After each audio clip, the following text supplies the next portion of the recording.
Hey out there, rock and rollers. Welcome to episode number 57 of the Ugly American Werewolf in London Rock Podcast, recorded here in central London, just off historic Abbey Road. And we appreciate everyone tuning in last week to the Smiths episode on The Queen is Dead. We got a lot of nice feedback on that, and I hope you enjoyed that show. But to wrap up the year here, this will be coming out on December 30th, 2021, so it'll be our last show of the year, and we thought we'd take a chance to just try to reflect a little bit. Just look back on the year that was 2021, what it meant to the show, what it meant to me and Jackson personally, what albums we like that we want to talk about, which shows do we enjoy the most, maybe a couple that we didn't like that much or that were troublesome. We're going to do a kind of a top 10 Wolf shows and maybe a bottom 3 as well. And we're going to say some thank yous out. You know, a lot of people have been very supportive of the show, and it really means a lot to us. We created this little show basically out of lockdown, out of Zooming with each other across the ocean once a week or once every couple weeks. And we realized that we have so many conversations that we've wanted to have and over the years about rock music, and our appreciation of the genre continues to grow and branch out in all sorts of different directions. And it's something we want to share with each other. And now the difference is we just hit record and we share it with all of you. So we want to thank everyone who has been good to us this year, who has been positive about our show, who's been helpful to our show, the guests who've been on the show, our partners who've helped us grow the show. You know, there's a lot of great podcasts out there. There's a great community of rock and roll fans that we've met online over the last year or so. And we've had a lot of fun just connecting with folks all over the world, folks who love the same stuff we do and want to know all the little minutiae, little details of rock and roll that we love so much. So that's what today's show is all about. Saying thank you to everyone who's been helpful and a fan of the show this year. Looking back on what was good, what was bad, what made us laugh, what we enjoyed, and a little bit of what to look forward to in 2022. Now, a little bit of housekeeping. You can always DM us at ugly_werewolf and at actionjack72 on Twitter. And be sure to check out all our past episodes, now that there's 57 of them, at www.uglyamericanwerewolf.libsyn.com. Make sure you subscribe and download wherever you get your podcasts. Positive reviews are always appreciated, and we can't always see them, so if you do give us a nice review, shoot us an email or shoot us a DM. Let us know that you did it. We might just read it on the show. So with that, let me and Jackson get together one more time in 2021 to look back on the year that was, to talk about the show, what we liked about it, and what we're looking forward to in 2022, all right here on The Wolf.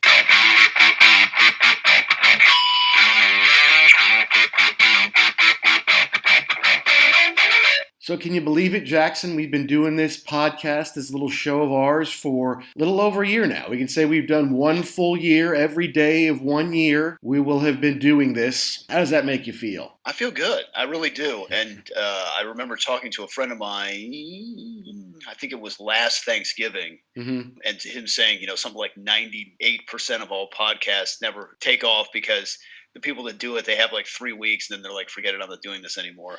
So no, I feel really good that we've stuck with it, that we found interesting topics that we want to talk about, and that we've gotten some guests to talk to this year that we'll get into a little bit later. But no, I'm psyched. Yeah, no, I mean, the reason we did the show is because we kind of we reconnected years ago. All right, to go into depth about us, to get into our very personal lives for the dozens of listeners out there.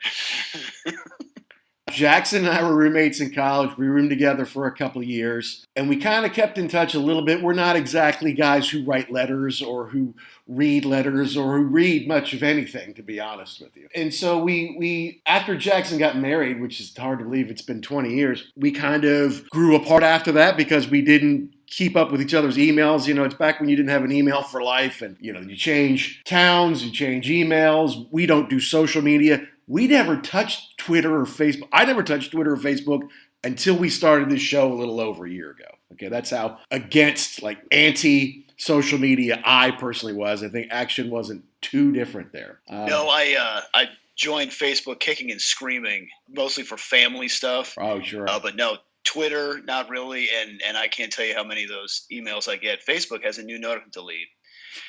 Delete. Sorry. Yeah. I mean, my thing with Facebook is if you don't tell me directly, you probably didn't really want me to know anyway. So, and the other thing is, I don't care what you had for lunch. Yeah, I don't care that you are eating in a restaurant. Oh my God, the life you lead. Did you have to call ahead? Did you make it weeks in advance? Or did you just kind of waltz in like you own the place, playa? Yeah, I just want to put a post back. Great, now I know I can break right into your house. Thanks for the scoop, dumbass. Well, that's the other thing too. Yeah, I'll be on vacation for the next week and a half. Okay, good. Note to self. Cool. Yeah. So yeah, but no, we did reconnect, and turns out that Jackson has resettled not far from my family compound in Northeast Florida.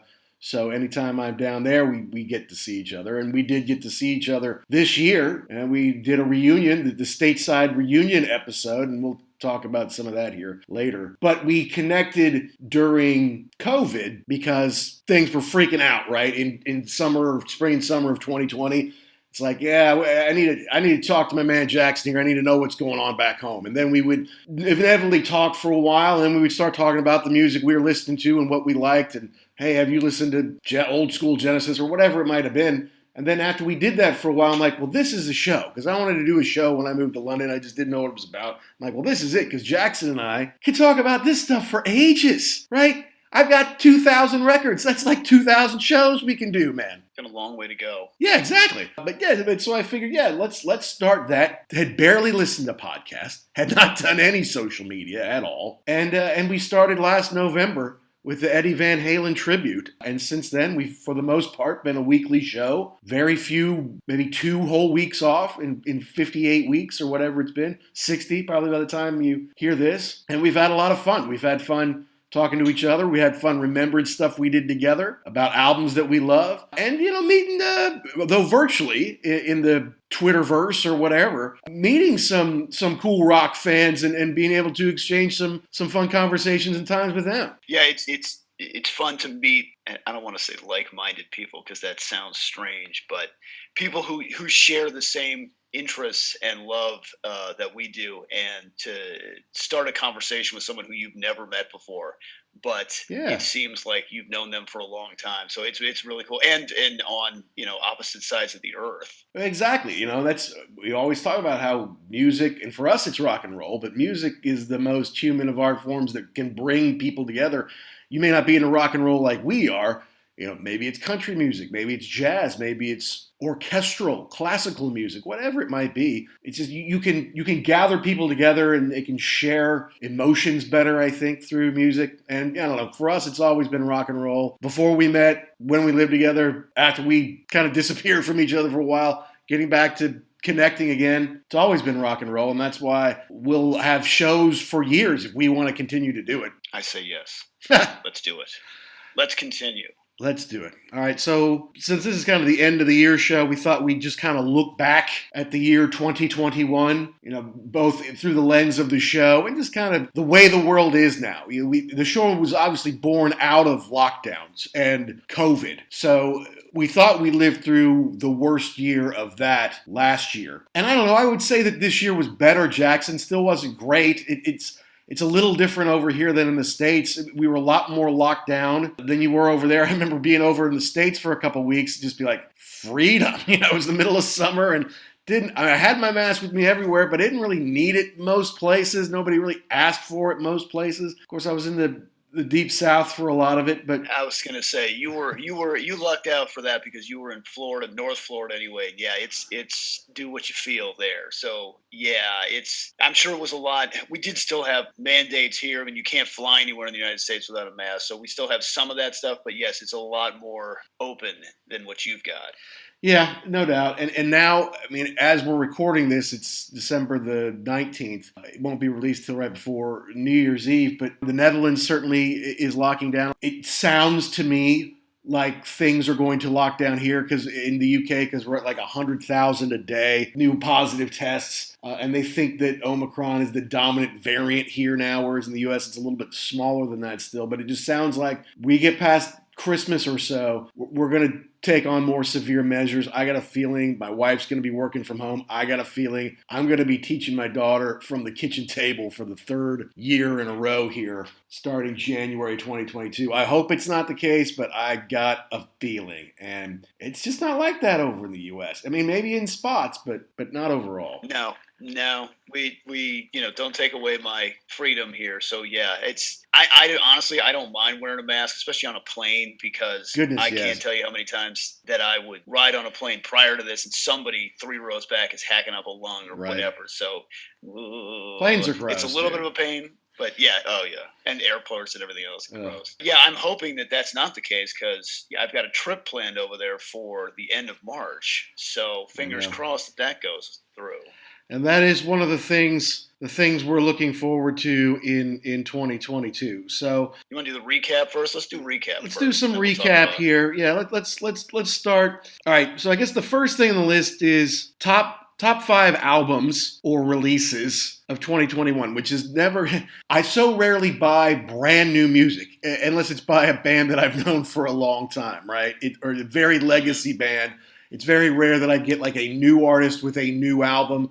And obviously I buy a lot of re-releases, like 40th anniversaries, 50th anniversaries, whatever it might be. We've got new tracks for you, sucker. I'm like, oh, yay, new tracks. I can't help myself. So you want to do Please take my money. Yes, please. What else have I got to do? I didn't, here's the thing. I didn't buy that much stuff this year. I really didn't. I think last year I stocked up on a lot of stuff, like during the pandemic. But this year, it's just like, I can stream a lot of it, and I've got this huge collection back home. My collection here is amassing, and I love the physical stuff. I love to buy the stuff that I can hold in my hand, but it does take up space. Space is a limited thing when you live in the big city. It doesn't matter if it's New York or London or Tokyo or wherever. I mean, space is at a premium, and the stuff stacks up. So my top 5 is out of maybe 7 or 8 total purchases all year, which is rare for me. It's usually between 30 and 50 a year. The big one for me, and going through the list of, what was released this year, was the mammoth Wolfgang Van Halen album, because this guy had a tremendous amount of pressure on him. I mean, you had Eddie Van Halen saying from the time he was,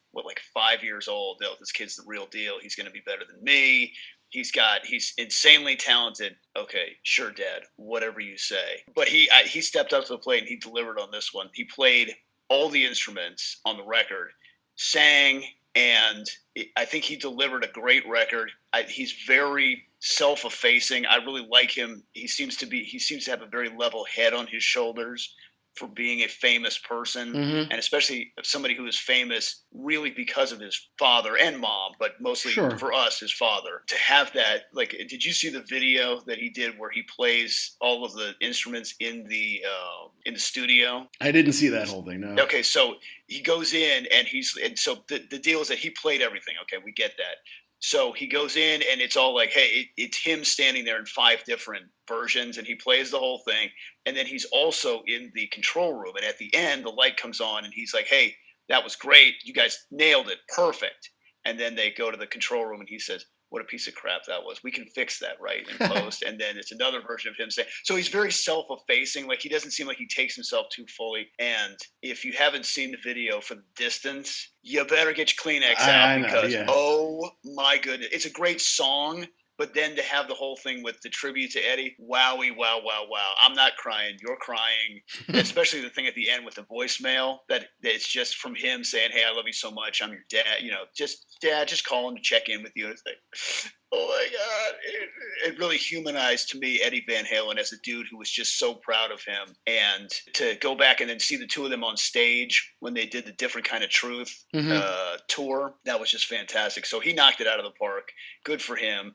Another one that I kind of came to a little bit late was Brightening by Jerry Cantrell. Okay. He's not really blazing any new trails on here. It sounds a lot like the old Alice in Chains, which is what I was looking for. Yeah. Thank you. That's exactly what.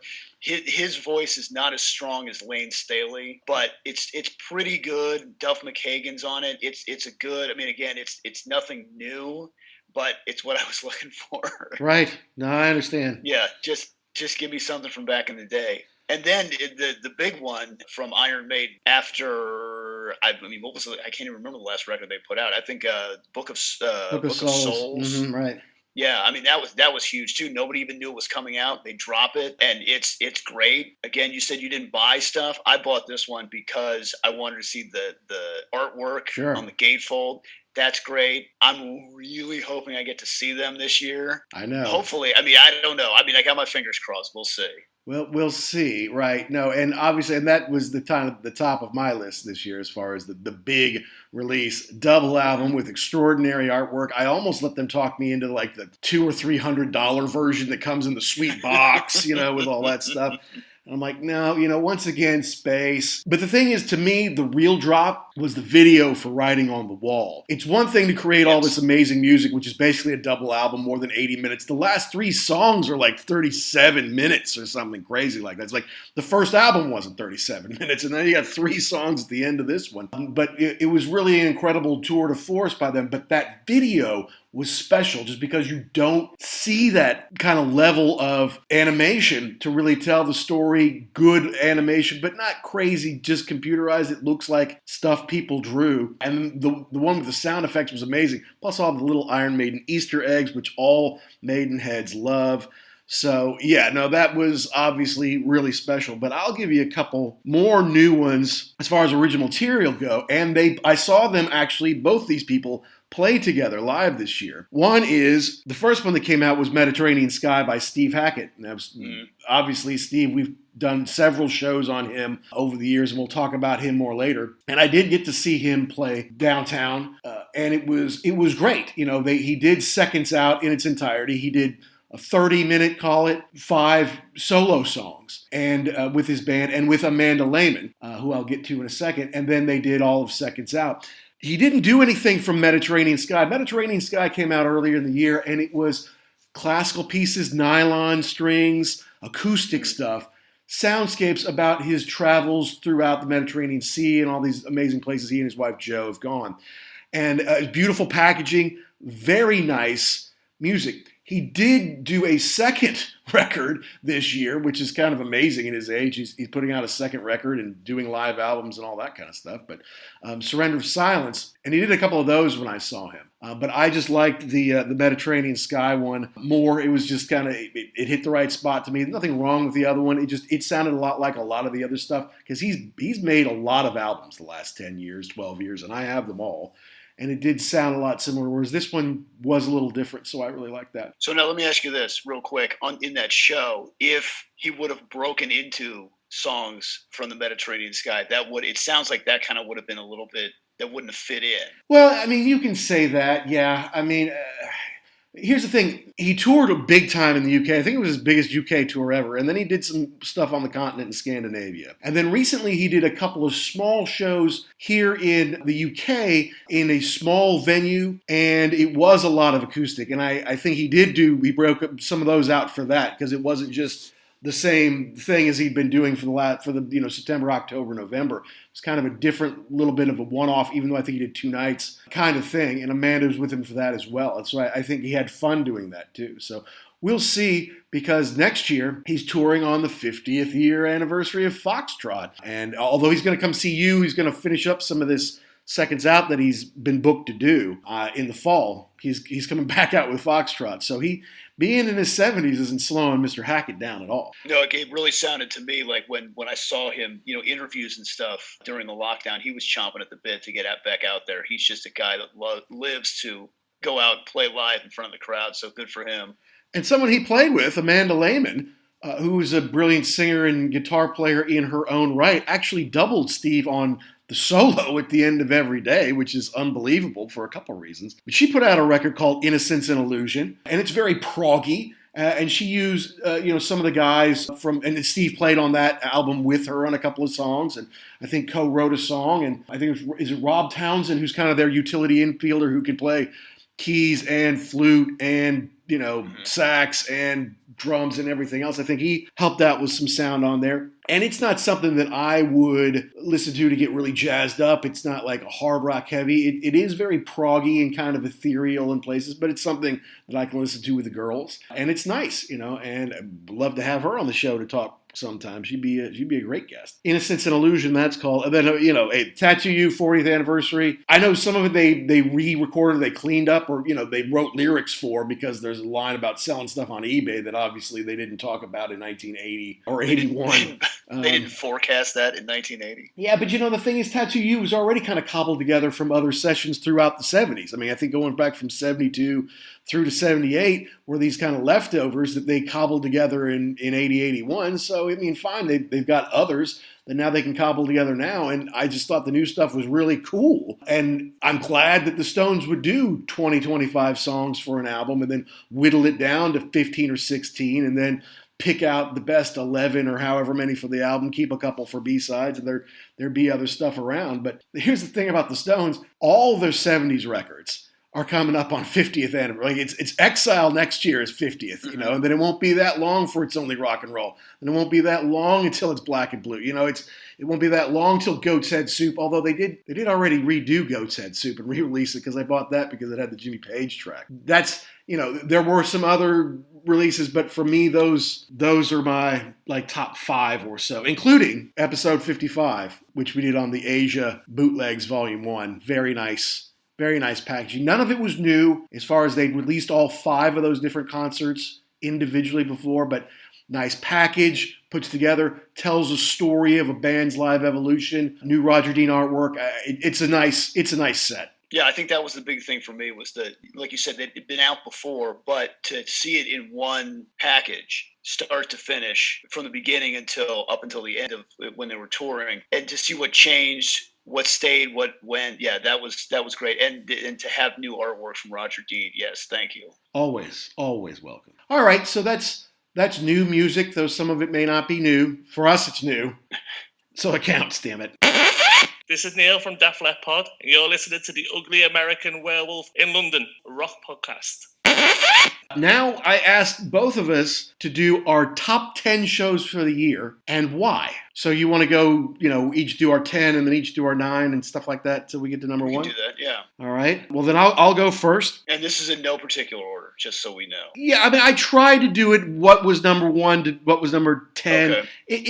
It's not easy, obviously. I mean, we've had fun on all these shows. There aren't really any shows I didn't like, even though we've got a bottom 3 that we're going to do next.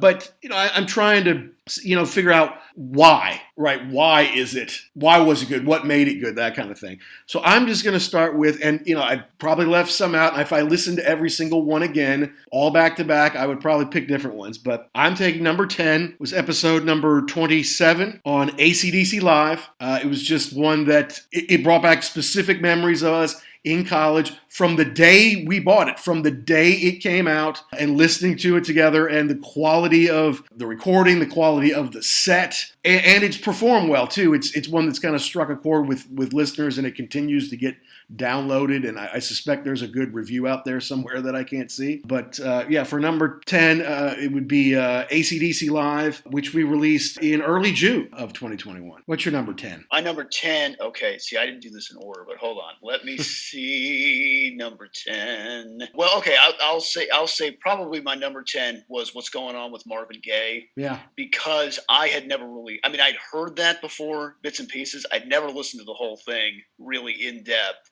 So I really enjoyed going through it, listening to it, trying to understand what he was saying, what he was going through. Mm-hmm. And so that's why I really liked that one. Like I said, not new as far as didn't know it was there, but really getting into it. Fair enough. No, and that was a good one. And we got into some social commentary there, so that's all good. Number 9 for me was Metallica's Black Album. Obviously, this is one we were very into in college, came out basically right when we started school together. And when we saw them on that tour, and to be able to go through, and it had been so long since I listened to the whole thing, because there's so many hits on it. You're like, you know what? I know that one. I want to listen to Master of Puppets. I want to listen to Ride the Lightning and something instead. Like I kind of avoid listening to this one for a long time just because it's like, yeah, I know, I've heard it. We played the hell out of it those 3 years. But to go back and re-listen to it, and then, obviously have the memories of being down South Florida, going to the show, and being with that crew of guys, and just a fun time. Not to mention, it got me some nice street cred. When we first moved here, I went to an event at Slane Castle. It's a concert they usually do every couple of years. and some of the biggest names over the years have headlined it, like Thin Lizzy and Queen and U2 and Oasis and Madonna, and I think the Stones have played, and so we went to Metallica. We're cruising I'm with my wife and some of her professional colleagues. She's in marketing, so I've got these influencers and social media people, a bunch of young people who are in their 20s. Yeah, they're Metallica fans, but they're in their 20s. And they're talking about, I've never seen Metallica. I was like, oh, yeah, I saw him once 4 years ago or whatever. And like, Mac, have you seen him? Like, oh, yeah, well, I saw him on the Black Album tour. They all went, oh, like that's the holy grail. So watch out now, kids. Yeah, so like when you and I would talk about, we would go to the Rush show and we see the old crusty dude who's sitting there with like the, the Caress of Steel, tour shirt on. Like, whoa, man, that guy's really been around. That's us now. That's us. That's why we went to those shows, so we can make it to this age and be the old guys who've seen them. That's right. All right. Number 9 for me is going to be Led Zeppelin IV. Yeah. Now, this one was kind of rough at the beginning because I had burned out on Led Zeppelin for a long time ago. Right. So to go back and listen to it kind of again, not for the first time, but kind of get back into it was great. I mean, it's a great album. I can't ever argue against that. But really the cool thing for me was I was talking to a coworker and I was telling him about the show, and he drove to – he lives in San Antonio, Texas. He drove to Panama City, where his daughter is in the Air Force, to visit her for, I think, Thanksgiving, and drove back. And he said, I listened to the episode on Led Zeppelin IV. I forgot about how much I love that record. I listened to it probably 3 times, and I said, that's why we're here. That's why we do the show. This. That's awesome. Yes, it's so exciting that he got back into this. And then he said, it's interesting because my daughter is really into Greta Van Fleet. I said, if she likes Greta Van Fleet, she's going to love Led Zeppelin because that's what they're doing.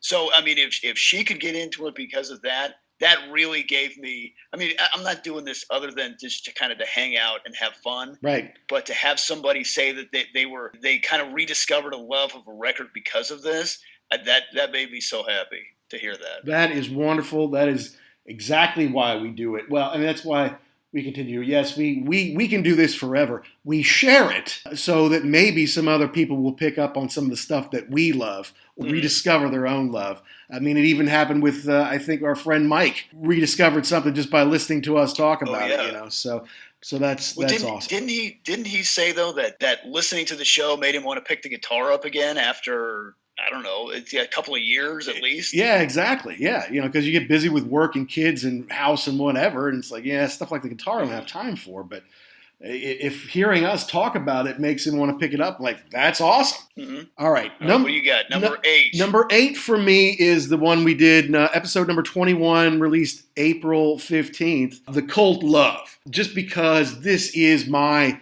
favorite Cult album, and you are a huge Cult fan. And when you're starting off a show like this, we're still in the first 20 or so, sometimes you don't have time to do a ton of research, right? Sometimes we'll go and say, all right, we'll go listen to it a few times, we'll watch a movie about it, and we'll read stuff about it. Sometimes you have less time, so I'm like, all right, let's do The Cult Love, because I know it inside and out, and I know the B-sides, I know the extra album that basically comes with it, I know all that stuff. And I know you do too. And just being able to talk about it was, I don't know, it's just fun. It's one that I knew we were going to do at some point. So I said, all right, let's go ahead and do it. And obviously, I mean, there's other people who've had the same reaction, like, yes, Cult Love, that's a great one. So that's why I like that one. Now, it's interesting because I went to a family function yesterday, holiday party, and it was probably an hour and change away here.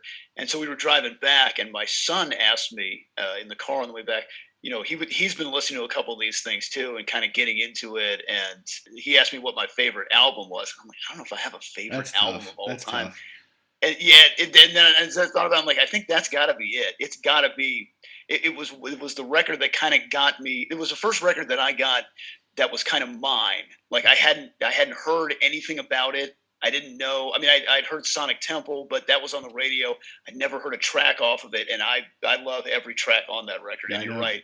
I could have done that show stone cold, having not listened to it in a while, because I've done it so many times. Yeah, absolutely. I'm gonna say, and this is gonna be a little bit of a bone of contention here in just 1 second, because my next one was the double header for the Kiss documentary, which you apparently did not like, but I liked it because I was a little apprehensive going into the A&E biography, just because I've spent an inordinate amount of time thinking about Kiss, reading about Kiss, the history of the band. So I'm like, what are you going to tell me that's new? They did have some new stuff. It was they put it together in a way that interests me, and I thought it was cool that we were only going to do one episode, and then ended up talking for a whole other hour on it. I know. So I liked it. Yeah, no, look, I'll get into it later. It's not because I didn't like. It's not because I didn't like the show. It wasn't because I didn't like talking about it. I'll talk about it later. No, it's the documentary was a big deal. It's just kind of the way it all kind of worked out as far as pulling it all together that soured me on it a little bit. Okay. No, absolutely no. And obviously we can talk about Kiss a lot, and we'll talk about Kiss podcasts here in a little while too. Number 7 for me was the Rush episodes we did at the beginning of the year. So the first shows we did in early January, we did a 2-parter on Rush, just on Rush generally, not on any specific album or anything. But we did 2 on Rush. It was right around the 1-year anniversary of Neil's death, which means after this is released, it will be coming very close to the 2nd anniversary of his passing. But again, it was something we knew we would have to talk about Rush at some point. It just happened to be around the 1-year anniversary of Neil's death, and it was just fun to relive all that stuff. We got a lot of listeners. We picked up some cool followers in the Rush community around those episodes, as we were really just starting out on trying to build an audience, and so those were special to me. Okay, so my next one up, you watch Family Guy? Oh, sure. The bit about how they're sitting at the bar and there's a commercial on TV for Barry Manilow. Mm-hmm. Barry Manilow is coming to the Hydrox Arena, and they're like, Barry Manilow, ugh, he sucks. I mean, he's got maybe one good song.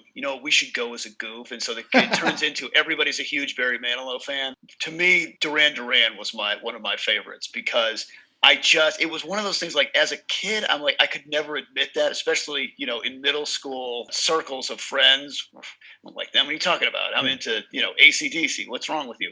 They're fantastic. They pretty much encapsulate everything that was great about the original MTV launch, the MTV lifestyle that they were selling you. They write great songs. They're still mostly together. They got Roger Taylor back. They're still touring. They've written some great songs. I love them.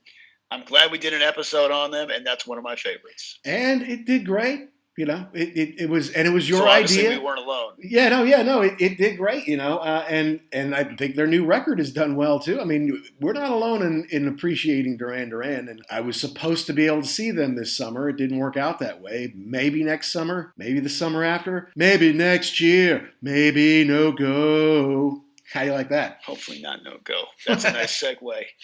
All right, what do you got next? Next, I put our reunion episode. It didn't do that well, as far as it wasn't like downloaded a heck of a lot. But for the fans that we had, I got some compliments on it. Like, you guys should do that more often. Just talk more about how you came together, or, the stuff that you like. And, Dr. Dex especially, gave us a thumbs up on that. So that was right near Duran Duran, was it not? It was, it was number 31. Okay. Duran Duran was in the early 20s, 23. So, it was fun just to be, we were in Florida, we were sharing the mic, and maybe we didn't prepare for it as well, just because my schedule was a little iffy as far as when were we leaving, what are we doing, are we getting drunk, are we staying sober, are we having dinner, that kind of thing. But it was just good to, after we'd been doing this for half a year across the ocean, to be in the same spot. Yeah, I wonder what this show would be if we could do it in the same booth or same room. But it was cool to, just catch up. and just relive some good times and to hang out a little bit too. That was nice. Kind of the lead up to the show was good. Yeah, exactly. And we didn't get all boogered up. We were pretty chill, but had Right. some good weather. Got to be on the pool. I mean, it wasn't so bad. What number are we on now? I mean, that was 6 for me. Reunion episode 6. I mean, a couple of these are we've got them on the same deal. That I've got AC/DC Live, I've got the Black Album, and for me, it pretty much exactly what you were talking about. Those two really did kind of hammer home being in college, getting those things pretty much when they away. I think Metallica came out like right as we were getting to college. So we kind of had that like individually, and then it came together on that one. But AC/DC Live, I remember the day it came out, we got it, and then just basically it didn't come out of the CD player for a long time. I guess the next one would be my top ones, or we can get into also are the ones that we had with guests and the reunion episode too. So I really liked the episode that we did with Def Left, Neil from Def Left Pod on Hysteria, because a couple different things. I love Hysteria. I mean, it's a great record. I love Def Leppard. And to have somebody on here who is even a bigger fan than we are, exactly, and a really cool guy to talk to. It was I was kind of, because I think he was the first guy that we had as a guest. Correct. Right? Yeah, he was. So I didn't know how that was going to go. I didn't know how a 3-person conversation was going to go, walking all over each other. It was almost like we'd rehearsed that ahead of time, and we didn't. So it was cool. I really liked it. And we didn't. And we had to jump on. We had to jump on a Zoom 3 different times because they don't have a contract. Yes. Yeah. So that was, and he was very cool about it. Now, all right. So all right. Well, you kind of blown it up then. So So my top 5 are, all right. 5 is the Asia box set, number 55, which we just did, just because it is a guilty pleasure, something we share together. We love Asia for whatever reason. And there was a lot to go over there. So there isn't a lot of fluff. We had good energy. We moved through them all. We compared all the different concerts and the different eras and different versions. And I just thought we were really on, and it was a fun one to do. Number 4, I put From Steve Hackett Live, when I got to go see him, and then you kind of interviewed me about the show. But it was cool because it was the first live concert I'd seen in 2 years. I got to see Steve do his thing. It was a fantastic show, and that they were spot on. And the show did very well. And eventually Amanda started to follow us, retweeted us. Steve has retweeted us a lot. And because I got him early in the show, I could, hey, going to see Steve in Bristol tonight. Listen to our review and go see him. Oh, hey, going to see him in Dundee. Listen to our, so it was a kind of a hit, if you will, for us, the show. One you didn't love, the Alchemy show, because it continues to do great, and I absolutely love the album. I know I kind of forced it on you like you didn't know it, and it was early in the game still. We were still figuring out. But to me, Alchemy is one of my favorite all-time albums, probably one of my top 10 all-time go-to albums. And the show has continued to be popular. I think there must be some good reviews in Italy or France or something like that, because we continue to get downloads on that one every month, even though now it's been 9 months or whatever since it came out. Number 2 I had was the Highlander, the double Highlander episode, with you and me walking through every scene, talk about the music, talk about the actors, and then we also had the fun interview with Ryan Condal in the second one, because he wrote a Highlander script and is now the writer and executive producer on the Game of Thrones prequel House of the Dragon. And he has a great voice. He has a great podcast of his own, The Stuff Dreams Are Made Of, talking to his buddy about how they buy movie-used props, and he has some cool stuff on there, and it's a fun podcast to check out. But yes, number 1, Jackson, was Def Leppard Pod with Neil, doing Hysteria. I mean, he had great insights. Being a UK fan, and the UK experience is different from the US experience. And he didn't have MTV for the longest time, growing up, whereas we had it basically the second day of MTV or whatever. They forced it into the suburbs. And he's a great guy, and he has a good show too. Def Leppard Pod is killing it. They just put out their 19th episode because they're a monthly, so he's been doing a little longer than us. But yeah, it was like talking to an old friend, and we were talking the first time, So obviously, we want to have more guests on. I think the show is great, the rapport you and I have, and the memories you and I share together. But I do hope to have him back on and more guests in 2022. Yeah, and I enjoyed talking to him. I enjoyed talking to Ryan, even though my internet was spotty that day. That's so right. boo. Yeah, just to talk to people who are who are, I don't want to say like-minded because that's weird, but they come from the same place. They're interested in the same things. I mean, Ryan he's a very busy guy. I understand that he's got a lot going on. He made time for us and really engaged us in conversation as a fan of the movie prop memorabilia and the Highlander franchise. Right. And it's interesting because my son listened to that one. He's like, man, you really love that movie, huh? I'm like, yeah, I've seen it like 1,000 times. And we could go for a whole hour and go by, like you said, scene by scene. And so it's just great to share experiences and to meet these people who, I mean, I would know nothing about this. And to go back to, the different podcasts, and to go back to Neil, when I heard the concept of, so you're going to do an entire hour on one song. Right. Like we could do it on an album, but he can do it on a song. Yeah. That's not going to, there's no way. He does a great job. And the first one I listened to was Wasted that's from it's from On Through the Night, isn't it? On Through the Night. That's right. Yeah. I love that song now. I've listened to it before, but I like it a lot more now, and I can hear it. I can hear the commentary in his head when I listen to it. So it's really great to get to meet these people and do these just get other points of view also. Yeah. And okay, you want to do bottom three? Yeah, because all best intentions aside, sometimes things just don't work out, and we're pretty in line together. I feel like on this for the most part, Jackson. Yeah, I mean, I guess the big one that we came across was the Aerosmith one. And why did you think that was the bottom three? Well, it's the bottom three because there was an accident involving, my laptop, a very big full bottle of water, and an overexcited golden retriever, which led to my computer having to be out of commission for 10 days or whatever it was. And so we tried on my old computer, which just does not have the microphone, does not have the software. And we ended up doing it 3 times because we did it a couple times on the old computer. Like, we got to try, we got to try to get it out. It sounded so bad, I just couldn't bring it to myself to release it. I know not that many people are listening, but I don't want to put our name on it. It just sounds horrible. Why would you do that? So we took a week off, and we did see a huge dip in listeners after that, like cut in half for the next couple of months because we took 1 week off, which was surprising. I mean, people always warn me, don't take a week off. I'm like, all right, well, you can take a week off once in a while, right?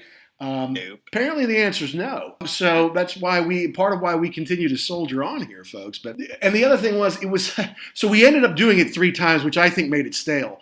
Plus, it's not like we just did one album and we're going over 10 songs. We're going over like 50 songs. And if we could have cobbled all the best pieces together from all 3, it probably would have been one hell of a show. But by the time we did it the 3rd time, we were tired of it. Plus, we'd already lost some audience. And so I think that's why I would classify it as the worst, or at least amongst the bottom 3. Yeah, and it doesn't, and that was the thing too, like worse, like it's not like I love Pandora's Box, I love Aerosmith. It's just, that episode was cursed. You had the accident with the computer, we recorded it, it didn't go well, so we did it again. Yeah, the staleness of it, you feel like you've already said this. Did I say that last time? That one was just cursed. Yeah, and that was number 24. If you want to go back and listen to what we're talking about, please download now. And then U2 Joshua Tree, honestly, I don't think it was terrible. It's just, I don't think I was on my A game. This was the first one that I never, and this is episode number 18. This is the first one I didn't own. Now, I know you hadn't owned all of these going forward earlier than I did. I kind of forced a few things on you that maybe you had not had in your collection. But this is the first one I had never owned, and I don't think I brought my A game to it. And it is the shortest. I mean, these days we're averaging between maybe an hour, 10 minutes a show. And this one's like 36 minutes or something like that. Because I think you were good in it. I just didn't think I had the background and knowledge that I could have, especially that early, because we're first 20 shows.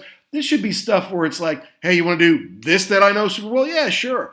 And so for whatever reason, I don't think I was as good as I should or could have been on it. And it's very short, and that's why it's among my bottom. It's not bad. It's just not our best, my best. Yeah, and I would kind of say too, yeah, we didn't have the energy there, and that's what I would have said about my performance there on the Alchemy one. It just wasn't one that I was super familiar with. Mm-hmm. I probably should have done some more research on it to really bring more of an A game to that. Yeah, and that's why I include. Yeah, I mean, well, unfortunately for you, I mean, Alchemy still tracks very well every month. It's usually number one among the podcasts that didn't come out that month, or maybe the month before. And I'm glad people enjoy it, and I like that record. I just felt like I didn't have enough to contribute on that episode. That's fair enough. No, and I put Kiss Biography just because I got to watch it when I was back home, and that was great. And it's a great biography. I mean, I have it in my events of the year. It was a great show. You actually learn new stuff about Kiss, which is kind of hard.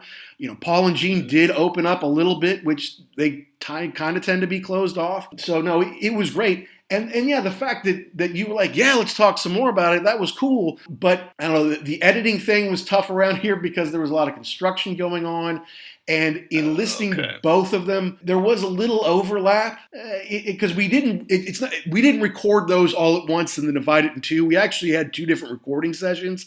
And we did mention a couple of the same things twice, which maybe we wouldn't have if we'd done it the same day. Also, they haven't sold, Jackson. They're still sitting on the shelf.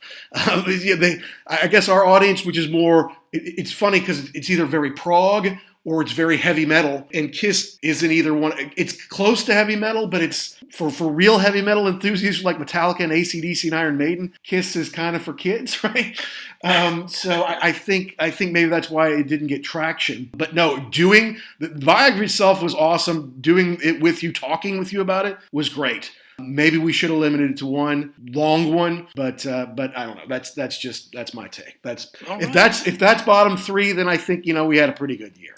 Yeah, I think I would definitely. I don't think we had an episode that I don't like in general. Like I wouldn't listen to it. I know, and it's the thing too. We're still getting started on this. Right. We've only been doing it for a year, and you listen to stuff and you're like, oh, I could have done that better, or that doesn't really track with anything else, or you're kind of wandering away. So it's just constant improvement. But I don't think that there's anything. I don't think we talked about anything that was forced for everyone. I think it was you like stuff a little more than I do. Right. I like stuff a little more than you do. But there wasn't anything that was, well, let's just do something because we've got nothing else to do. That was not the case at all. That's right. And we share ideas. Usually it's something like we both like the idea. Sometimes it's something I'll come up with and you're like, all right, I'll go for that. Or you'll come up with it like, yeah, no, that's a good idea. Let's do that. And one or the other of us can lead it. But no, I agree. It's not like we're doing something we both don't want to do. What would be the point of that? Right. Maybe after we get really big and like we have to interview people and we do it every single week, and maybe we have to interview someone who we really just don't care about, but we're a long way away from that. Right. I'll have to get into my happy space then. But no, for right now, all good. Please check out this word from our sponsors. Oh wait, we don't have any sponsors. All right, well, so let's talk about the events, best moments of the year in rock music or whatever. I mean, whether it's concerts, which is limited, releases, or stuff in the press or new shows or whatever. You have a few moments that are big, that are huge, that are worth talking about. Well, I mean, I really like that. Going back to the Kiss documentary, I really like that only because I'm surprised that they put it out, and that was kind of part of my thing too. Is especially it wasn't like a DVD that came from Kiss. This was like an A&E broadcast deal. Mm-hmm. I thought it was interesting that people would still be interested in Kiss outside of the Kiss fanatics. So that was cool to see that. It's interesting to talk to my son, who was not a huge Kiss fan, kind of get him into, okay, it may be kind of cartoony, but if you get into the whole thing, it's a lot bigger than you think it is, and it's still going on today. That's right. And I did have a uncomfortable conversation in an automobile probably 2 weeks ago about someone saying that Kiss Meets the Phantom was the most awful thing on the face of the earth. And I'm like, I'm going to have to pull over this car, get out in downtown Atlanta and have a fist fight with the guy in the back seat because it's not. It's awesome. Was it Paul it's Stanley? So bad, it's awesome. Was it Paul Stanley in the back seat? Because those absolutely. guys crap all over it. And I'm like, look, dude, I know it's campy and it's not cool, but it is cool because we watched it 1,000 times. It's part of why we like you. So don't crap all over it. You can admit it maybe wasn't your finest hour and it's a little silly, but don't talk about it as a piece of junk. I mean, come on, Well, there was that whole thing about how, and I think it was in the Extreme Close-Up when they were talking about the comic book that they had put out,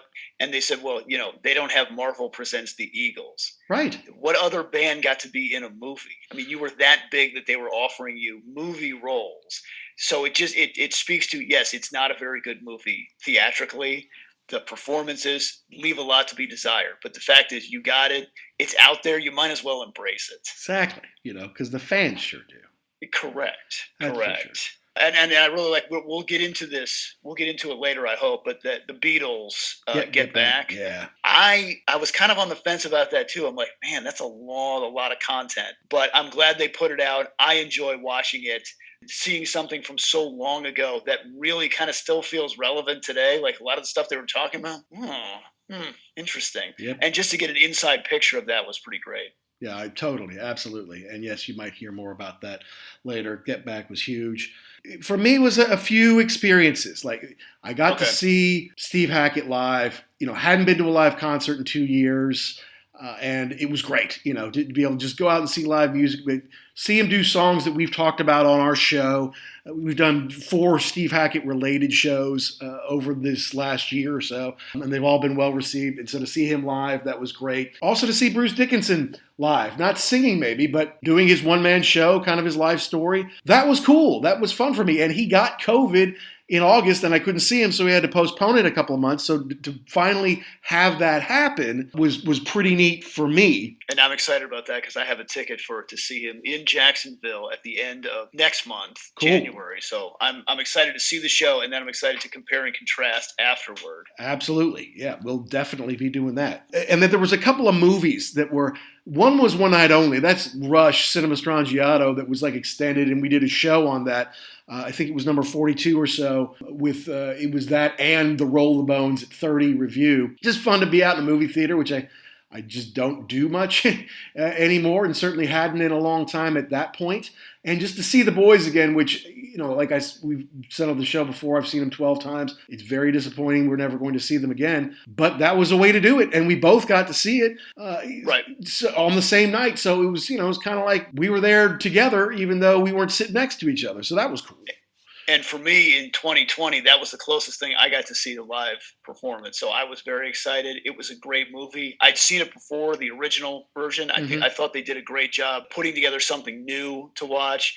And like I mentioned on the episode, when it was over, it took every bit of me not to stand up and applaud because you really felt like it was a live performance. Yeah, well, another movie that came out over here, and I think maybe it did in the States, was the Oasis movie about their Nebworth shows from 1996.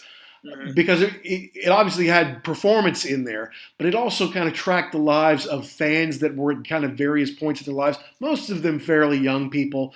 But now looking back on, 25 years later, that was really cool. It was good to be out in the show, concert experience there. And I believe they have released those shows, CDs and DVD of those shows, because I have asked Santa to bring that to me, and I have a pretty good feeling I'm going to get it. Now, it was released over here. I kind of didn't put 2 and 2 together. I thought it was going to be like more of a longer run theatrical release, but it was like that Rush deal. It was a one night only.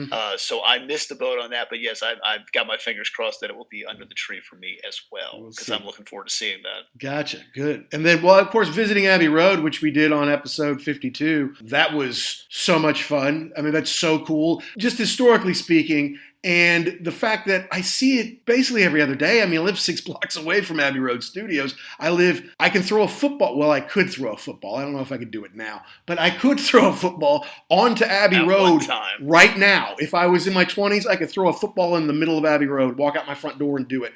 And you can't just walk in there.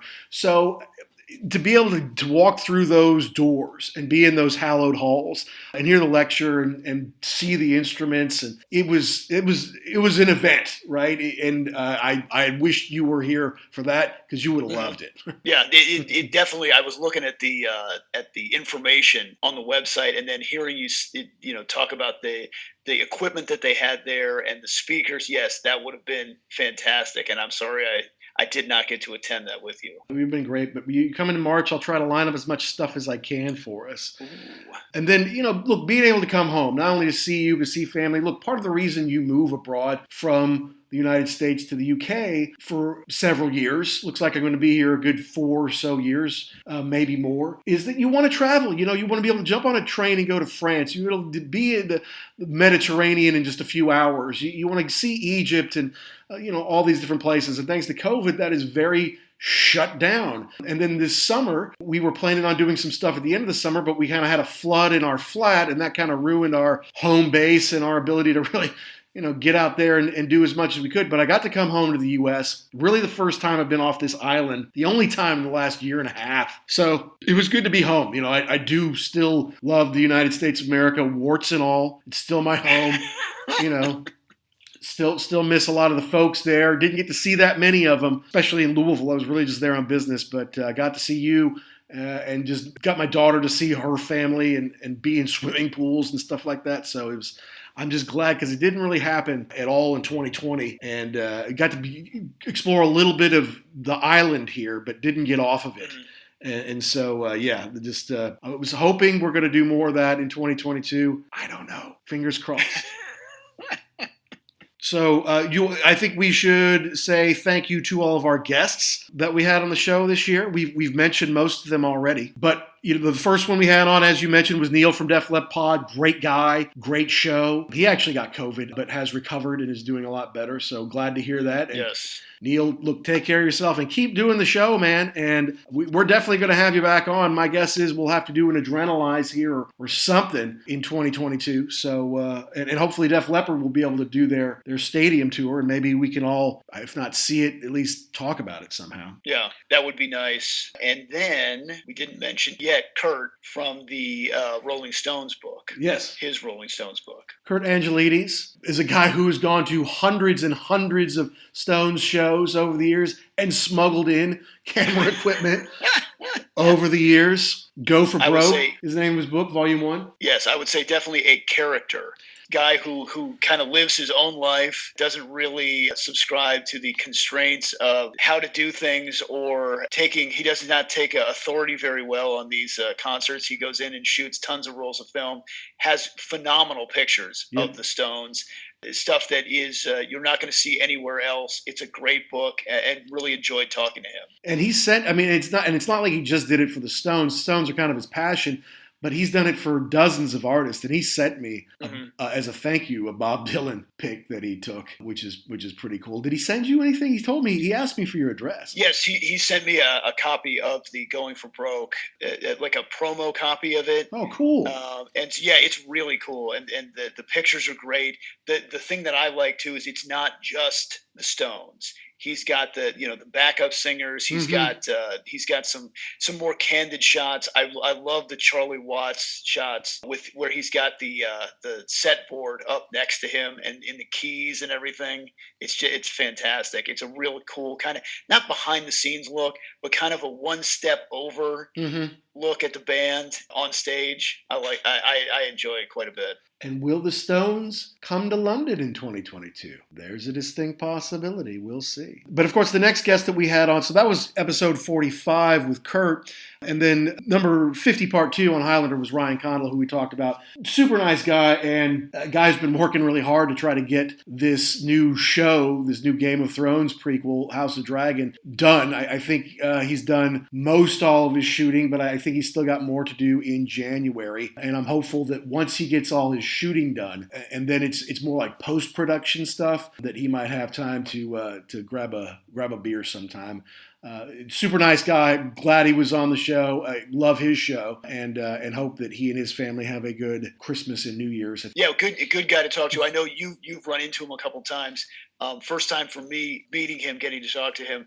I was going to say a little disappointed. I'm a lot disappointed, actually, because when he went into what he was working on for the Highlander reboot, I'm sad he's not going to get to do it, because it sounded like he really had a handle on being a fan and moving it forward without trashing the original material. Absolutely. No, he's very good at what he does with that sci-fi, and I think he's very well respected in the industry. It was really a delight to have him on, and obviously we'll figure some way when it's time for him to get out and promote the show. Not that he's going to need our dozens of listeners to make it a hit on HBO when it comes out this fall or next fall or whenever. But super guy to talk to. I know that we can find a topic. So, and he had praise for us, which is super nice. And then most recently on episode 54 on the REM document, we had my buddy Tom C. on, who is a musician, so he can kind of talk a little bit more articulately about the actual musicality of some stuff,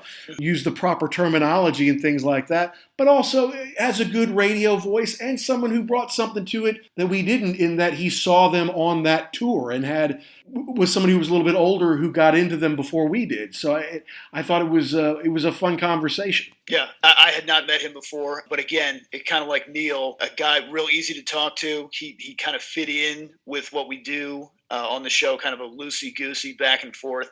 It was cool to hear somebody talk. Like you said, he'd seen them on that tour, and that was a very important record for him growing up, transitioning from one school to another, and really having fond memories of it. That was I enjoyed that conversation. Yeah, no, good guy, and I think we can find something else in the first quarter or so that we will all be able to share on some level, that we could have another good show with him on. So look forward to that. But we look forward to having more guests on. We're trying to line up some stuff right now, some stuff that I think will be exciting. Some you might know, some you wouldn't, but that's okay. I think that you and I have a good thing, Jackson. But to have a third voice that we can bounce stuff off of, I think is fun, because we do share the same perspective, despite the fact that usually someone from the greater New York area and then someone from the Midwest, typically that's been a great pairing over the years because they have such different things.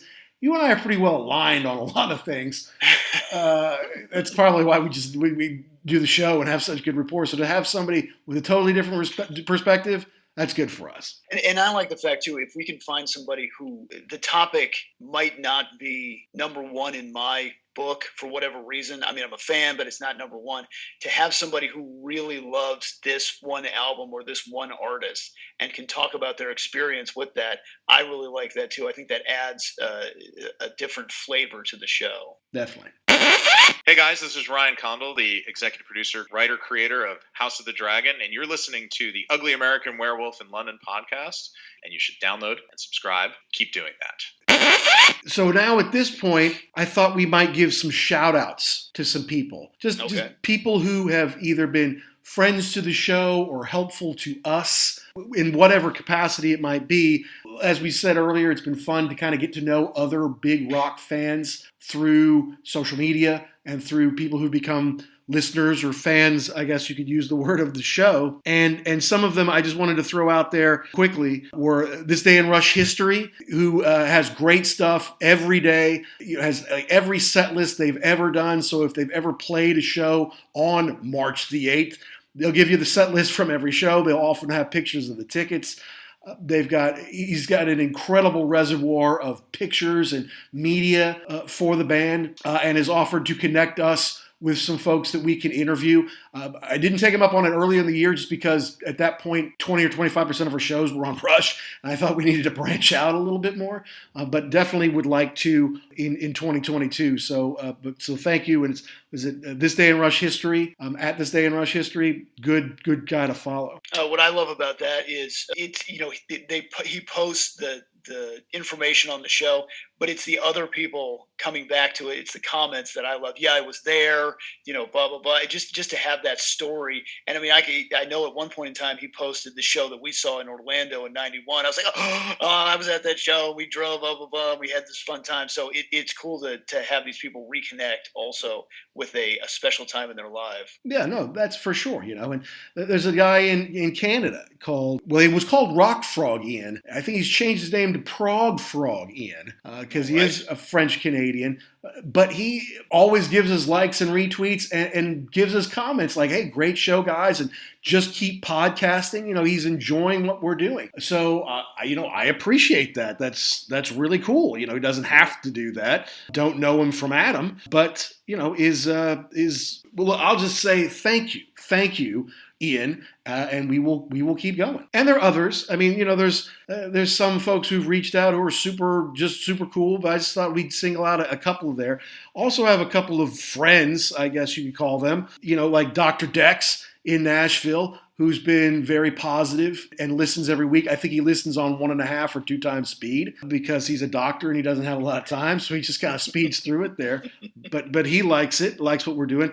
My old friend Matt B. in Ohio, he shares a lot of our musical taste. He's our age, is a former garage drummer and has enjoyed it. And he and Dex both are fortunate enough to have Wolf t-shirts, and we might talk a little bit about that later. Also, shout out to our old buddy Rob, who lives in Jacksonville, and we certainly mentioned him on the Metallica and the AC/DC shows, and I think the Kiss shows. I mean, he's a hard rock guy. He loves it. And he's like, I sent him some texts just to say, hey, you're on this one, or we talk about you in this one. He's like, you're killing me with this nostalgia, man. But I love it, I love this music, and you and Gary are keeping it alive, so keep going, So it's good for you. You got to remember the good times. It is, especially like we were talking about before. I mean, you get older, other stuff starts to come up, kids, work, family, all that kind of stuff. It is nice to have this time to just kind of go, set the Wayback Machine, and then learn about new stuff too, and connect with people who they can share similar experiences. Well, exactly, and another guy, Kevin, who was kind of our first fan, he listened to the Van Halen podcast maybe a week or 2 after it was out, and he came out, oh man, you did a great podcast. And that's when we had no idea what we were doing, We barely heard a podcast, didn't know anything about social media, and didn't have our sound effects or anything in there yet, just kind of you and me riffing a little bit. And I look back at it critically like, oh, I left this out, or I should have said this, but he's like, oh man, that's great. He got a shirt. He's the first person to get a shirt. I think he got his before you, and we've become friends now. We hang out and have beers once in a while. We only live. Cool. He lives maybe a few blocks away from Abbey Road on the other side. Our kids are in school together, so that's been fun. But you're right, being able to just take a little time out to listen. If we're that for people around the world, that makes me happy. And I want to shout out just to a couple of other podcasts that are that for me, and that's the Shout It Out Loud cast. Tom and Zeus do the Shout It Out Loud cast on KISS. It's a weekly show. Plus, they have a couple of spin-off shows, which is amazing. They're cranking them out. But look, they're funny guys. They're obviously about our age. They love KISS and a lot of the music we do. It's a little raunchy. It's a little too jerky boys sometimes for some people. But I look forward to it every Saturday, and if I can't wait another Saturday, well, they're up to 150 shows, plus album review crew, plus now they're doing a Zeppelin show on the side, so I can go back and go over stuff they did a few years ago, because if they do KISS album reviews, it's not like I don't know that record, right? So, and Tom especially, they've been good to us. They've mentioned us on their show, and Tom has been really good on just treats me like a fan, like, hey, thanks a lot, brother. Thanks for the compliments. Has connected me with some people, given me some ideas for the show. So, Tom, thank you. And Zeus, hey, keep doing what you're doing, guys. Yeah, I love listening to that show. I love the fact that it's you can tell they're very friendly with each other, old friends talking about what they love. I was very jealous of the KISS cruise that they went on, because that looked like it was a lot of fun. And to have been with them on that cruise would have been just that'd have been a blast. A mess. Yeah, but in the best way possible. Yeah, I agree. That would have been fun. And then one more. I mean, Chris at My Rock and Roll Heaven, he had a podcast. I think he's kind of put it on hold for a little while. But My Rock and Roll Heaven is great on Twitter. Obviously, is about the same age. I think he's also Canadian and loves that 80s rock that we do. And has amazing posts. He's connected to a lot of guys. He likes the Shout It Out Loud guys too. And I think he's worked with Neil from Def Leppard Pod too. Someone who we will get on the show. We're trying to find the best outlet. And then some guys who are kind of way out of our leagues, the Rock on Tours, Gary Kemp and Guy Pratt, who are in Nick Mason's Saucer Full of Secrets, guys formerly of Pink Floyd and Gary Kemp is of Spandau Ballet. And obviously they get really big stars on their show because they know them and they're in the business, so they can get agents to get big people on. But I really like their show. And as someone who's living in London and trying to understand the London scene better, I think it's been helpful for me too. So just, hey, you guys, we'd love to have either of you on the show. Come on, when you're not busy. I do hope you guys get to tour with Nick, though, this year, and I will find a way to go see that. That's a great show because they, first of all, again, friends who can speak to each other as friends, but they've also, they've walked the walk too. Like they had an interview with John Taylor from Duran Duran, and it was blah, blah, blah, and blah. And remember that night, you were at that party, right? Yeah, I was there too. I'm like, oh man, this is awesome. I know. To hear about, they're fans, but they're also contemporaries. So it's kind of a different take on it to hear that. And anytime either one of them have time, come on board. We'd love to talk to you, please. That's right. Of course, good old Eddie Trunk has a great podcast that I like to listen to too. And everyone in our kind of rock world knows Eddie. Eddie's never going anywhere, at least I hope. So keep going there. Got to say thanks to Tanner Campbell, though. Tanner runs a daily podcast called Podcasting Sucks. And because he's been doing it a long time. But it's tips and tricks, especially for those beginning or who are trying to grow their show. Here's some ideas you should think of. Here's what you should avoid. Here's some business ideas you should think of before you get too far down the line. And just a super guy, he did have me on his episode. Oh, it may have been episode 71. It was more than a month ago. But just a super guy. And we met through Good Pods, which is a really kind of fun way for podcasters to connect with listeners and other podcasters and share ideas. And so I hope people are out there on Good Pods, but just a nice guy. I appreciate him having us on the show. He gave us a nice review. I did the same for him. So Tanner, keep up the good work out there. Yeah, I enjoyed that interview. I thought it was cool to get a shout out, to kind of get the message out to a little bit of a wider audience. So yes, thank you. And then just to some other people, the Publicity Connection is a PR group that runs some prog groups and bands who we've spoken about on this show before, and I appreciate them. No spoilers. We're hoping to do some special things in the coming year, maybe get some folks on, do some cool interviews. But to say thank you to a few artists who have retweeted us. Steve Hackett, his official, and I don't know if it's Steve, it's Joe, it's his publicity people, it's a combination of all of them. But Steve's retweeted us dozens and dozens of times. It's part of why his episodes are so popular and are most downloaded. I think we've done more than 50 episodes, and Steve's episodes represent 4 of the top 10, maybe 4 of the top 7 or 8. So thank you to Steve, and thanks for all the work you can continue to do. And the same to Amanda Lehman, because she was retweeting me from the show. Like she was in the first 30 minutes with Steve, and I was like, Amanda was great tonight, and look at this. And she was retweeting it live right there. So that's pretty cool. That's pretty close interaction without having met them. So that's pretty cool. Yeah, and way down the road. But yes, Steve, if you're out there listening, wink, wink. We'd love to have you on the show, and thank you for carrying the original Genesis flag. It's great to see that. I'm hoping I can get to see you when you come to the United States next year. So fingers crossed. Absolutely. And then, we did a Paul Rogers episode. I think it was episode 29 or so this summer. Obviously, we talked about the Firm in that. I sent out a tweet about how we love the Firm. Does anyone remember the Firm? They may have had the greatest rhythm section of all time with Tony Franklin and Chris Slade. They both retweeted us, which was really cool. And you and I have both reached out to Tony. He's been very gracious. We're hopeful maybe one day there'd be a reason to get him on the show. But he's really good at social media, I think. Some people put out junk.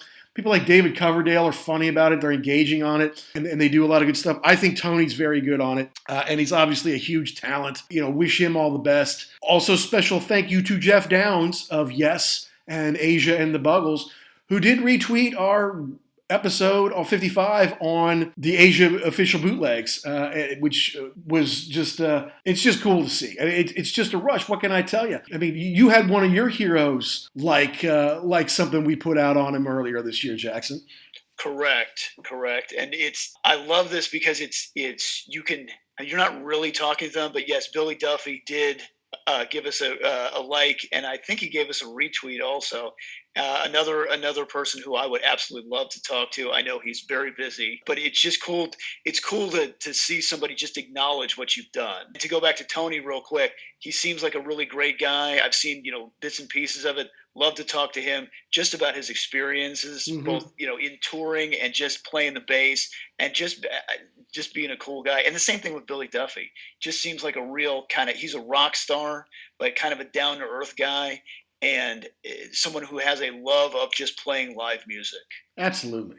No, we would love to talk to Billy. He may be your all-time hero. He's certainly one of mine. I would have to have a Xanax or something to talk to him because I'd be like freaking out. Remember that one time? You were awesome. Yeah. Yes. You totally be Chris Farley. Calm down. Paul McCartney.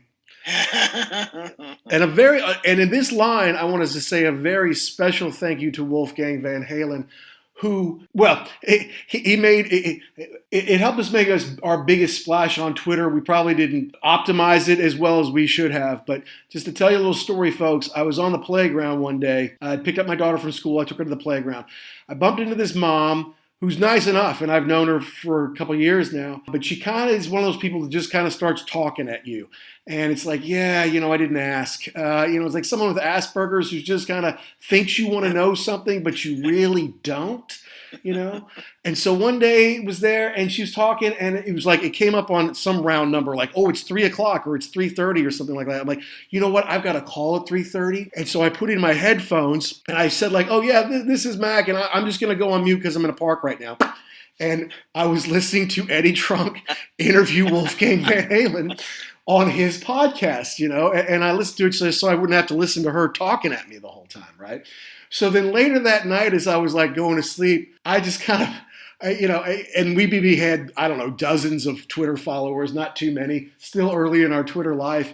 And I just put out, is it wrong that I told a mom on the playground that I was on a conference call when I was really listening to at Wolfgang Van Halen being interviewed, at Eddie Trunk or whatever. And then I was basically turning it off to go to sleep. And maybe, on a good tweet, we would get a couple hundred views at that point, something like that. And I noticed that right away someone had liked it. And I just figured it was you. I'm like, oh, is Action really watching Twitter right now? Isn't he at work or something like that? And it was Wolfgang. And he not only liked it, he quote tweeted back, no, metal hands, rock on, guitar. And I just watched it go up like 2,000, 2,800, 3,500, 40. I'm like, no way. Wolfie just retweeted me, It was like, it was just an early Twitter moment that was so cool. And I probably should have had all sorts of links and stuff on there when I did it. But it was just like, hey, man, this was just a fun moment where Wolfie himself did retweet, communicate with me on that level. Mm-hmm. Small time as that is, it was still a lot of fun. And we'll take it. Yeah, we will take it, yeah. Yeah, and just to round out there, hey, look, our friends at Libsyn, Liberated Syndication, yes, they take our money to host it, but it's a great way to host your podcast out there. They've got other programs that we can start to get into this coming year, which we're excited about. They make it really easy and intuitive. I hope they continue to spread out as far as what they are kind of connected with or what they have APIs with, because every time they connect to something new, like recently they just opened up on Samsung and we got a new flood of listeners in who only listen on Samsung, right? And they'd never heard us before, so hope that continues. And also FeedSpot's kind of a portal where you can learn about podcasts and subscribe and stuff like that. And we have been on their top 25 list for a while, sometimes in the top 10, sometimes, maybe closer to the bottom of the 25th. But they've helped us get a lot of listeners all over the world, especially in Asia and Australia. And we appreciate it, and Good Pods is another one that we're starting to grow in. And we've been in the top 5 and top 10 on some of their music history and rock history lists. So we're proud to be a part of those networks and really just want to grow our show and find listeners who love what we have to say. So thank you to all those kind of technological partners that we have. Yeah, I still can't believe we're actually doing this for real. But yes, it is. Yeah, it's just crazy. I love it, but I don't really believe it at some point in time. I can't believe that there's really people. I know we talk every week and we record this thing, but I'm glad that there are people listening and enjoying this. Yeah, thousands of downloads, tens of thousands of streams, 88 countries around the world so far and counting. Which is it's just neat. I know a lot of them are British and American people who are on vacation in these odd places or working there. But that's okay. I'll take it. It's fun to look at the map. Yeah, the dopamine still fires in the brain the same way. Whether it's Belize or Bangladesh, man, it doesn't really matter. We still appreciate it. Hey, this is Action Jackson. The Wolf and I are coming at you on the Ugly American Werewolf in London podcast. So what are you looking forward to in 2022?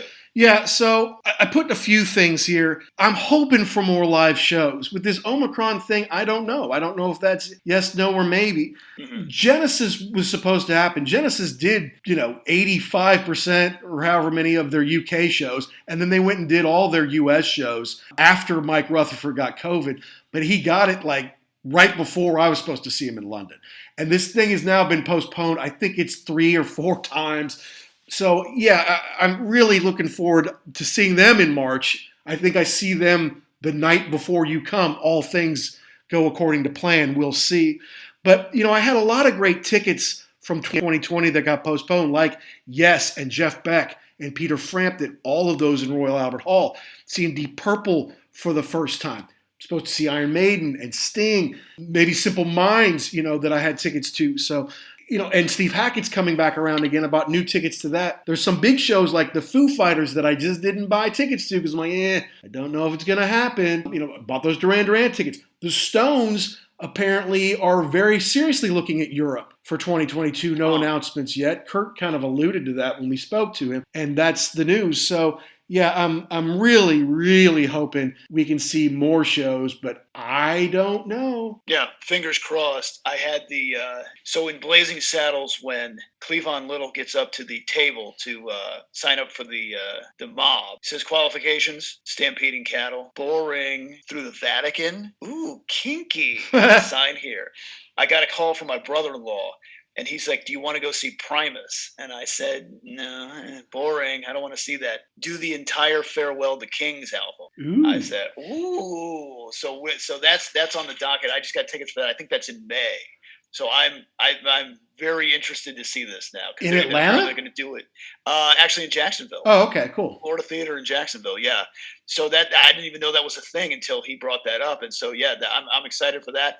I'm hoping I can see Steve Hackett, fingers crossed, and just kind of, as this thing starts to open up again, who's going to come through. We've got some rescheduled stuff that's supposed to be here. I don't know. I mean, again, I don't know how this Omicron thing is going on. I mean, you talk about locking down in the UK. I think if they locked us down here in the United States, there would just be riots in the streets. I don't think people can handle it here again. Well, we'll see. Yeah, no, and obviously I'm excited for you to come to London. I hope that it's not too locked down. I can line up some cool stuff for you. I want to travel off of this island again in 2022 to Europe and Africa. But, we had some good luck with our 50th anniversaries and some good 50th and 40th anniversaries coming up. I mean, Exile on Main Street is 50 this year, or 2022, Close to the Edge by Yes, Harvest by Neil Young. And then in 1982, a lot of stuff, Jackson, because that's when we were starting to be turned on to MTV and stuff like that. So Rio by Duran Duran, and obviously Asia's 40th years since their debut album. But, Thriller came out there, Combat Rock came out, Toto 4. I mean, stuff that turned us on when we were kids. Some Men at Work stuff, whatever. I mean, there's a lot of 40th anniversary stuff that we could do next year. And I'm, hey, look, what happened in 1992? Didn't Adrenalize come out? Didn't Kiss Revenge come out? There's some stuff that from when we were in college that was kind of at the tail end of before everything started to suck that I think we might want to do 30th shows on. I'm definitely looking forward to 2022. We will not have problems coming up with ideas, and hopefully just keep making the show better. But definitely, and I think that we're going to find some ways to monetize it, maybe get some sponsors, toying with some ideas. Anyone out there wants to reach out to us, please do, at @ugly_werewolf or at ActionJack72, or you can find or my email on the show thing. But toying with the idea of maybe partnering with a t-shirt shop.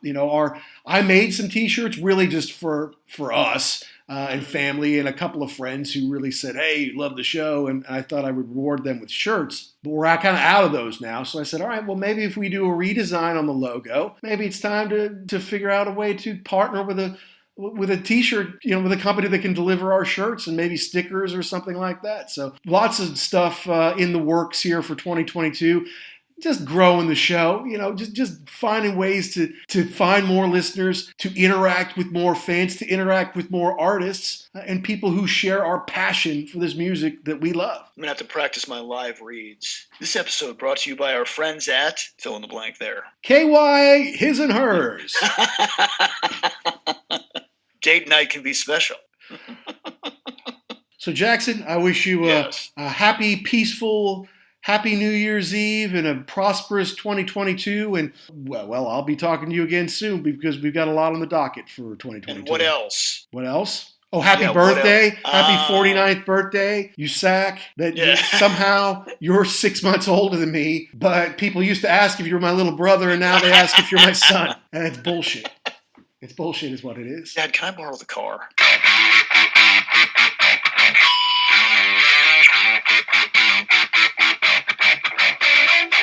So that's our end of the year show, wrapping up 2021 with a reflective look at what made us happy, what came out and turned us on in the world of rock and roll, experiences we got to have and share, and a few things to look forward to in 2022. And I'm sure I did not thank everyone on the show that I could have and should have, and for that I apologize. If you feel slighted, hey, shoot us a DM, let us know that you feel that way. It's at ugly_werewolf or at ActionJack72.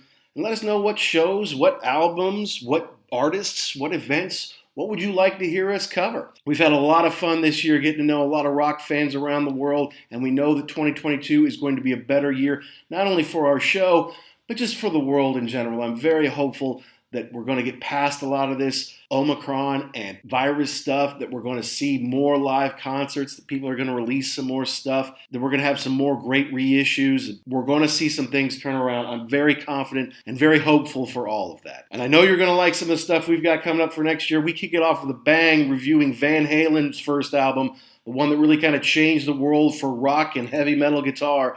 It affected every teenage American at some point in their lives. And we're going to get way into that on the next show, so stay tuned for that. Please do, if you have a chance, wherever you get your podcast, go out and give us a nice review. It just helps us find more listeners like you, helps us move up the food chain and get more resources for the show to make it even better in 2022 and beyond. We at The Wolf wish all of you a happy and healthy and prosperous 2022. Please be safe out there for New Year's.